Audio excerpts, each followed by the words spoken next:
C'est terminé. Patrice? Vas-tu t'ennuyer? FFI, NNI n'aura plus. Hey, bonjour Actonville! Ouais! Il me semble que ça fait un peu trop longtemps. Bien sûr, Actonville fut confié au niveau fédéral aux bons soins de notre assez jovial, sympathique, toujours souriant. J'ai l'impression que quand il y a le rhume qui pense qu'il va mourir le lendemain après-midi, il sourit pareil. J'ai à peu près jamais vu Simon-Pierre ne pas sourire. Et j'imagine que c'est parce que sa circonscription lui procure du bonheur à l'infini. N'est-ce pas?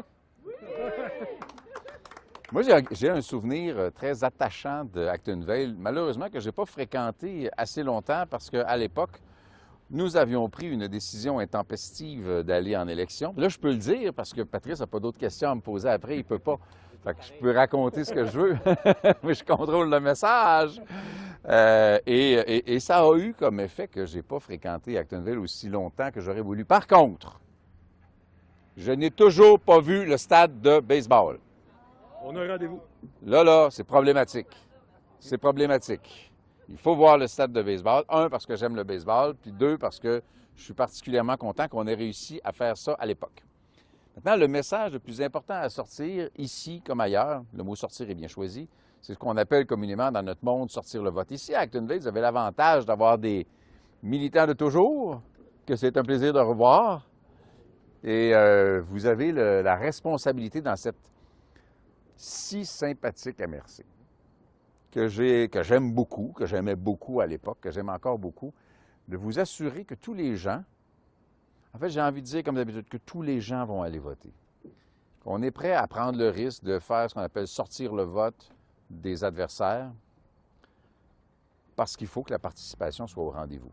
Il faut que les gens ne prennent pas l'habitude de décrocher de la démocratie. Il ne faut pas initier une démarche dans laquelle il y aura de moins en moins de monde qui iront voter. Puis après ça, 5 semaines plus tard, on arrivera dans ou 6 semaines, 7 semaines plus tard, on arrivera dans une élection municipale où il sera encore plus difficile, peut-être à cause de celle-ci, de stimuler la participation. Et ça affaiblit l'ensemble de la démocratie. Il ne faut pas aller là. Je vous invite à être très, très, très, très intense, très actif, à vous assurer que les gens vont participer à l'exercice démocratique de cette élection-là. Bon, c'est plus facile à dire dans une circonscription qui a été gagnée avec une certaine marge la dernière fois, pour laquelle je ne me suis pas réveillé à 2 heures cette nuit en ayant des craintes profondes pour mon ami Simon-Pierre, mais avec le fait que lui est un peu plus angoissé que moi par moment. Il y a quelques semaines, il fallait que je lui dise « relax ». Ça a des chances de bien se passer, ça appartient aux électeurs, ça appartient toujours aux électeurs, mais je suis convaincu que si les gens de la circonscription sont aussi satisfaits du travail de Simon-Pierre Savard-Tremblay que je le suis, l'enjeu n'est pas là. L'enjeu, c'est de le revoir au Parlement rapidement, prendre ses dossiers à bras-le-corps et terroriser l'adversaire, parce que les questions qu'il pose sont articulées, solides, et en plus, ils savent de l'autre bord que quand ils posent une question de 30 secondes, c'est parce qu'on leur tient, parce qu'ils seraient capables de parler pendant 30 heures.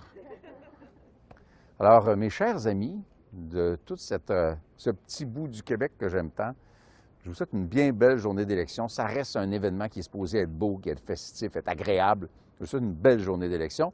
Et surtout, je nous souhaite à tous un extraordinaire résultat. Merci. Tu as bien fait ça? Parfait.